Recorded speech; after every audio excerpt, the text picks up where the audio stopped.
IPL, TNPL மாதிரியான premier லீக்ஸ்ல ஒரு ஃபிசியோக்கு என்னலாம் ஒர்க் இருக்கும் அப்படின்னு தெரிஞ்சுக்கணும்னா, என்ன ஃபாலோ பண்ணிட்டு இந்த வீடியோ ஃபுல்லா பாருங்க. காலையில எழுந்ததும் ஒரு குளியல போட்டு முடிச்சுட்டு, அண்ணங்கிட்ட போய் பிரேக்ஃபாஸ்ட்டுக்கு ஒரு தோசை கேட்டேன். அவரும் இட்லி பொடிய மழைச்சாரல் மாரி பரபரன்னு தூவி விட்டு ஒரு தோசைய போட்டு குடுத்தாரு. அந்த தோசையும், பொங்கலையும் சாப்பிட்டு முடிச்சுட்டு வேலைய ஸ்டார்ட் பண்ணிட்டேன். இன்னைக்கு வந்திருக்கக்கூடிய ஃபிசியோ மெட்டீரியல் எல்லாத்தையும் ஒண்ணு ஒண்ணா பிரிச்சு வச்சுட்டு, அத கிட் பேக்குள்ள வைக்கணும். எல்லாரும் ஸ்போர்ட்ஸ் ஃபிசியோனா என்ன நினைப்பாங்கன்னா, கிரவுண்ட்ல அடிபட்டதும் ஓடி போய் ஸ்ப்ரே அடிச்சுட்டு ஐஸ் பேக் குடுக்குற வேலை நினைப்பாங்க. பட் அத தாண்டி நெறைய விஷயம் இருக்கு. என்னோட கிட் பேக்ல மோர் தென் 100 ஐட்டம்ஸ் இருக்கு. ஒரு மெட்டீரியலுக்கும் ஒவ்வொரு பர்ப்பஸ் இருக்கு. ஒரு இன்ஜுரிக்கு யூஸ் பண்ணுவோம். ஸோ அத பத்தி தனியா தெரிஞ்சுக்கணும்னா, கமெண்ட்ல கிட்ன்னு டைப் பண்ணுங்க. அதுக்கு ஒரு வீடியோ போடுறேன். அடுத்ததா பிளேயர்ஸ் எல்லாரையும் ஒவ்வொருத்தரா வர சொல்லி அவங்களுக்கு அளவெடுத்து எல்போ ஸ்லீவ்ஸ் கட் பண்ணி குடுத்தாச்சு. இன்னைக்கு மேட்ச் டேன்றதுனால ப்ரீ மேட்ச் பிரிப்பரேஷன் ஸ்டார்ட் ஆயிடுச்சு.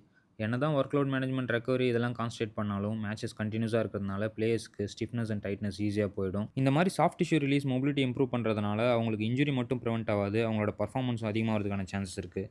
சில பேருக்குலாம் எந்த பிரச்சனையுமே இருக்காது. ஆனா பிசியோ சும்மா தானே இருக்கான். அவனுக்கு ஏதாவது வேலை குடுப்போமேன்னு வருவாங்க. லாஸ்ட்டா டேப்பிங்லாம் பண்ணி முடிச்சதும், போன மேட்ச்ல பெர்ஃபார்ம் பண்ணவங்களுக்கு அவார்ட்லாம் குடுத்தாங்க. அதெல்லாம் குடுத்ததுக்கப்புறம் கிளம்பிட்டோம். ஒரு சோகம் என்னன்னா, இந்த மேட்ச்ல நாங்க தோத்துட்டோம். சரி விடுங்க. வென்றால் மகிழ்ச்சி, தோற்றால் பயிற்சி அப்படின்னு சொல்லி இந்த டேவ முடிச்சுக்கிறேன். அடுத்து ரெஸ்ட் டே விளாக் போடலான்னு இருக்கேன். அத பார்க்கணும்னா மறக்காம ஒரு ஃபாலோ பண்ணிடுங்க.